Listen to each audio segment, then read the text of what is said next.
presented by DD Production House, Sakri. Bhole Bhole Bhole Bhole Bhole गेरुआ कपड़ा पहिर लेके कांदे ही कवर भाई भक्ति के सर चला हमनी के देवघर जाइला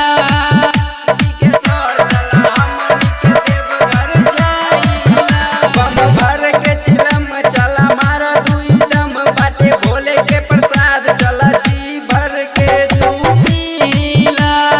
मारा दुई दम बाटे भोले के प्रसाद चला जी भर के तू पीला भर के कावर में जल सुल्तानगंज से देवघर केहू करी ना सवारी चला हमनी के पैदल चलल जाइला कावर में जल सुल्तानगंज से देवघर केहू करी ना सवारी चला हमनी के पैदल चलल जाइला कनी बाबा के प्रसाद